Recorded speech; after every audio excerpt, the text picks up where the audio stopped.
नमस्कार, आप देख रहे हैं आज तक और आपके साथ मैं हूं सईद अंसारी। 100 करोड़ का घूसखोर अफसर। जी हां, आज हम खुलासा करेंगे उज्जैन के वन संरक्षण अधिकारी के 100 करोड़ रुपए के काले साम्राज्य का। हम खुलासा करेंगे कि कैसे जंगल में इसने घूसखोरी और भ्रष्टाचार की सारी सीमाएं लांघ दी। मध्य प्रदेश की लोकायुक्त टीम ने जब इस अफसर के 2 घरों पर छापा मारा तो काली संपत्ति का मानो जैसे पुलंदा खुलता चला गया और काली कमाई का साम्राज्य 100 करोड़ के भी पार पहुंच गया।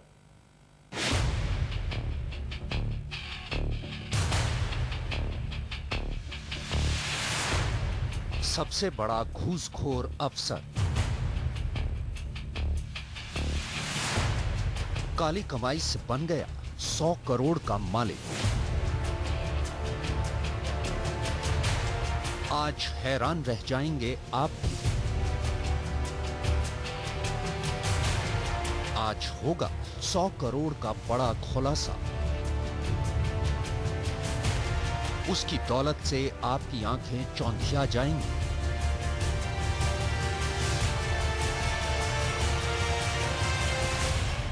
पूरे मध्य प्रदेश में अभी तक इतने बड़े घूसखोर अफसर का खुलासा नहीं हुआ है जितना बड़ा घूसखोर मध्य प्रदेश का ये वन अधिकारी निकला है। इस घूसखोर अफसर ने काली कमाई की सारी सीमाएं लांघ दी हैं। लोकायुक्त की टीम परेशान है, हैरान है। खाते पर खाते, लॉकर पर लॉकर, कैश ही कैश, सोना चांदी, बंगले, पेट्रोल पंप, जमीन जायदाद मिलते चले जा रहे हैं। काली संपत्ति रुकने का नाम नहीं ले रही है। सिर्फ मध्य प्रदेश के अलग अलग शहरों में ही नहीं बल्कि दूसरे राज्यों में भी इस भ्रष्टाचारी अफसर की काली संपत्ति मिल रही है।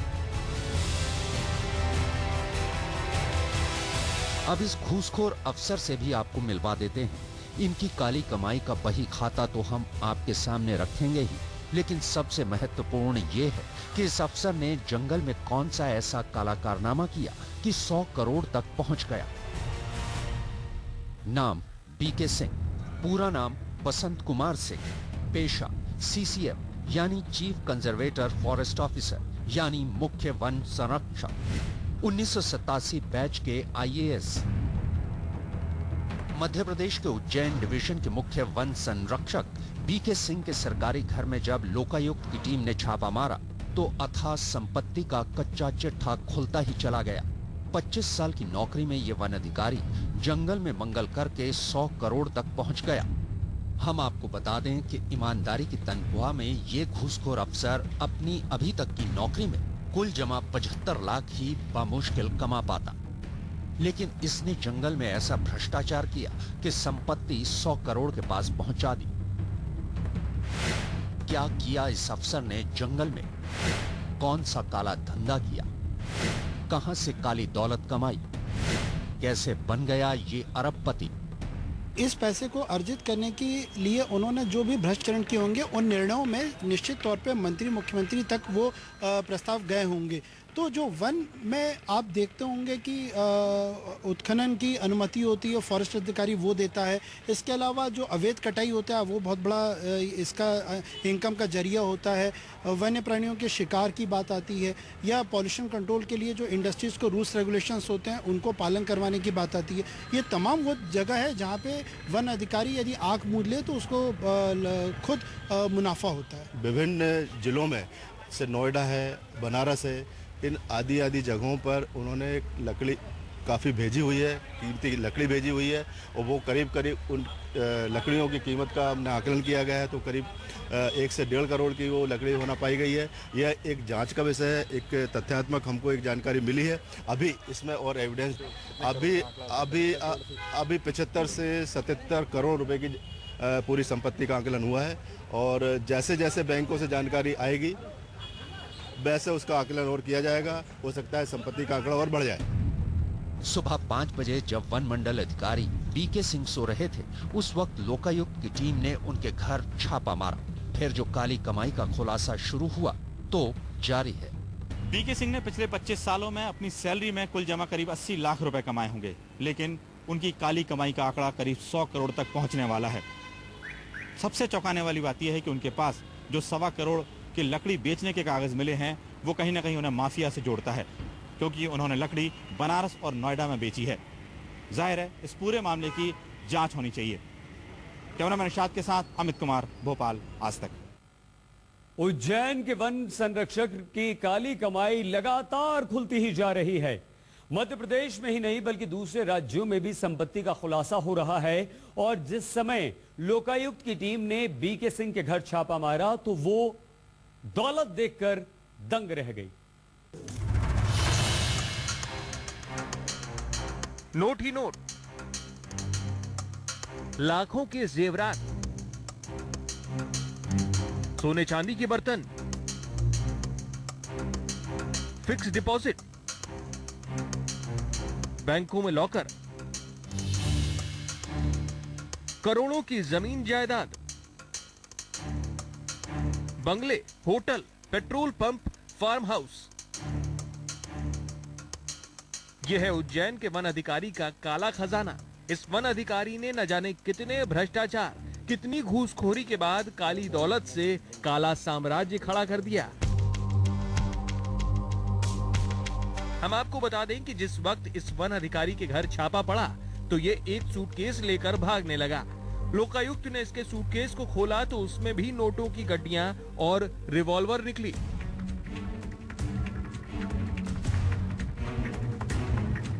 वन अधिकारी की पत्नी भी लोकायुक्त की टीम को देखकर पतली गली से निकलने लगी, लेकिन लोकायुक्त की टीम ने उसे वहीं रोक लिया। इस घूसखोर अफसर के ठाट बाट ऐसे थे कि ये सोने चांदी के बर्तनों में खाता था। सोने चांदी के बर्तन आप देख सकते हैं।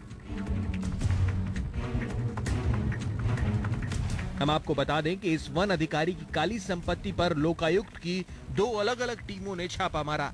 पहली टीम बीके सिंह के उज्जैन के सरकारी निवास पर पहुंची और दूसरी भोपाल के चूना भट्टी निवास पर पहुंची। फिर तो धीरे धीरे इस भ्रष्ट अफसर के 100 करोड़ के साम्राज्य का खुलासा होता चला गया।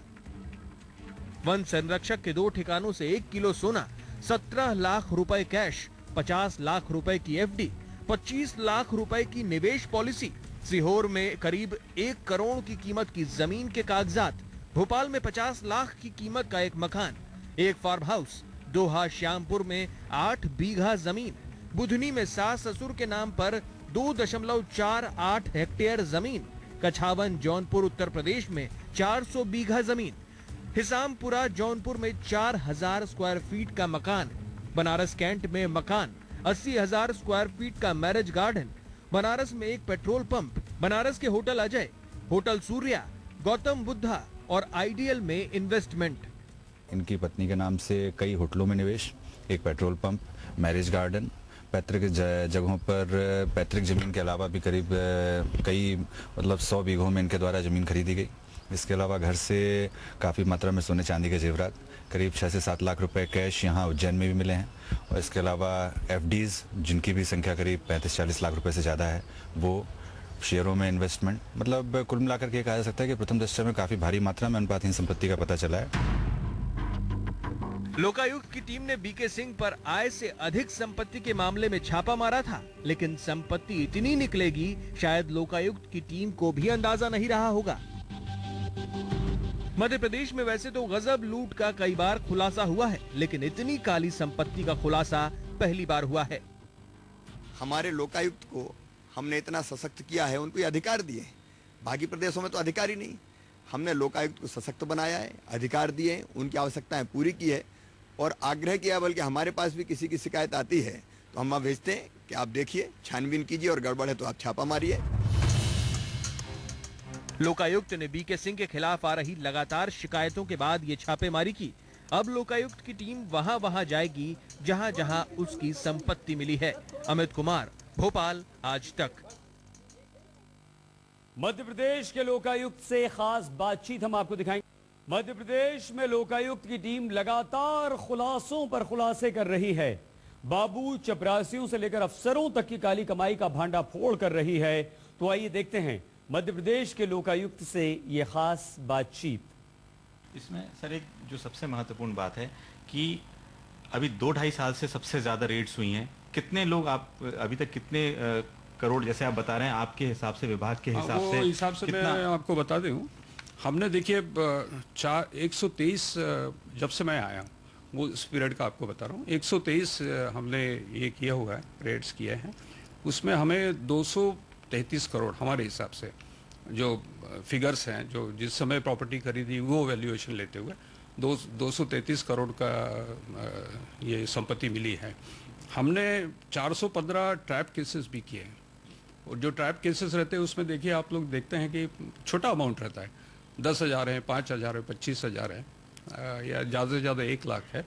उसमें मिला के हमें 42.43 लैक्स 43 लैक्स हमने रंगे हाथ पकड़ा है, मतलब हाथ को लेने में। और मेरे दृष्टि से ये बहुत ही महत्वपूर्ण है ट्रैप करना, क्योंकि जो समाज का छोटा तबका है, या जिसको हम कॉमन मैन आज जो नाम दिया गया है, कॉमन मैन सबसे ज़्यादा भ्रष्टाचार से तंग है छोटे अफसरों से। ग्रेड 3 ग्रेड 2 जो अफसर हैं उनसे ज़्यादा तंग है। ये बड़े बड़े अफसरों को तो वो बड़े बड़े लोगों का संबंध आता है, बड़ी ब्राइब्स की बात होती है। वो छोटा आदमी अपना काम कराने के लिए बहुत त्रस्त है, और वो त्रस्त होने के कारण वो पैसा देता है, और इसीलिए हमारे पास कंप्लेंट भी करता है। तो ये जो बात है छोटा और बड़ा, तो छोटा मैं छोटा नहीं समझता, क्योंकि आप उसकी परेशानियां देखिए उस आदमी की कितनी होती। आप इसको अनुभव नहीं कर सकते कि अगर कोई पटवारी किसी छोटे से आदमी की रेवेन्यू एंट्री गलत कर दे अपने रिकॉर्ड्स के अंदर, तो उसको 10 साल लगते हैं उसको करेक्ट कराने के अंदर। कोर्ट में चक्कर लगाते लगाते बेचारा आदमी त्रस्त आ जाता है। क्योंकि सर एक आईएएस, आईपीएस और मंत्रियों के भी नाम लोकायुक्त में है, उनकी जांच कहाँ तक पहुंची है? मंत्रियों की जांच चल रही है अपने अपने स्तर के ऊपर।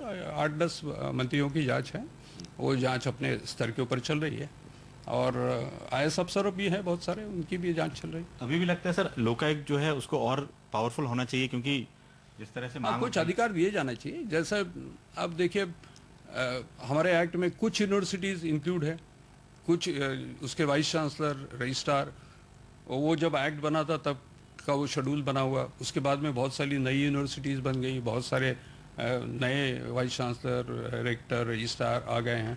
उनको हमने लिखा है कि भाई उनको भी इंक्लूड किया जाना चाहिए। एमएलएज हमारे दायरे में नहीं है। एमएलएज जब चीफ मिनिस्टर और मिनिस्टर और ये इसके अपोजिशन के लीडर ये सब इंक्लूड है, तो फिर एमएलए क्यों नहीं भाई? तो ये हमने सरकार को लिखा है कि भाई इनको भी इंक्लूड किया जाना चाहिए। एनजीओज जो कहते हैं इतना काम कर रहे हैं, एनजीओज को जो एनजीओज जो हैं जो कि सरकारी मदद लेते हैं सेंट्रल गवर्नमेंट से या स्टेट गवर्नमेंट का पैसा उनके पास जाता है, वो क्यों नहीं हमारे इसमें इंक्लूड? वो भी सरकार का पैसा है, उसका भी अगर मिसयूज होता है तो उसकी भी जांच करने का अधिकार हमें होना चाहिए। तो ये कुछ सजेशन हमने दिए हैं जो सरकार के पास है। जाहिर है लगातार जिस तरह से मध्य प्रदेश में रेड हुई है और करीब 250 करोड़ की संपत्ति लोकायुक्त के हिसाब से है, और लगातार अधिकार और मिलने चाहिए, इस तरह की बात लोकायुक्त ने कही है। और जाहिर है यदि और पावर मिलता है लोकायुक्त को तो और भी जांच इसी तरह की जारी रहेगी। कैमरामैन निशाद के साथ अमित कुमार, भोपाल, आज तक।